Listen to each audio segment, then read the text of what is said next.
Nioi bizi proiektua Europar proiektu bat da, Europar batzordeak diruz lagundutako ikerketa proiektu bat, 4 urte iraun duena, 13 bazkidek osatu dugu taldea, Bolognako Unibertsitatea artean koordinazio lanetan, eta gainerako bazkien artean gehienak Europako beste unibertsitate batzuetako kideak izan dira, eta baita gizarte zibileko erakundeak ere, gobernuz kanpoko erakundeak eta bestelako gizarte erakundeak, eta tartean gu geu, Eluiar komunikazio bazkidea.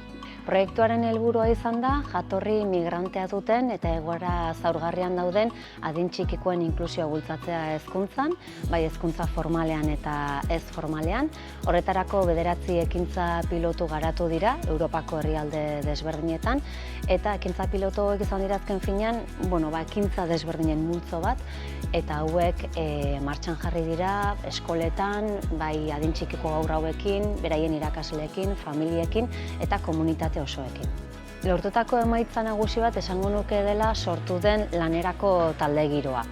Oso giro atsegina sortu da eta oso aberasgarria izan da ikertzaileekin eskuz esku lan egitea.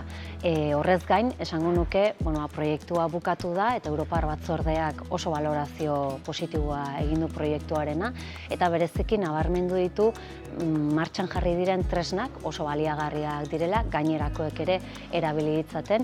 Horien artean lehen aipatutako ekintza pilotu horiek nola erakutsi den oso erabilgarriak izan daitezkela beste eremu batzuetan ere garatu ahal izateko.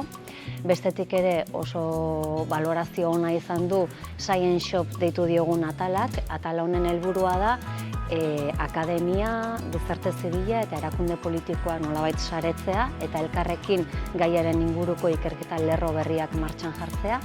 Eta oso balorazio baikorra izan dut ere sortu ditugun eskuliburuek. Eskuliburu horietan azkenean agertzen dira garatu diren ekintza guztiak eta ekintza horien inguruko gomendioak eta ze irakaspen atera dituzten ikertzaileek, zerk funtzionatzen duen eta zerk ez, beste batzuk ere erabili ditzaten aurrera begira.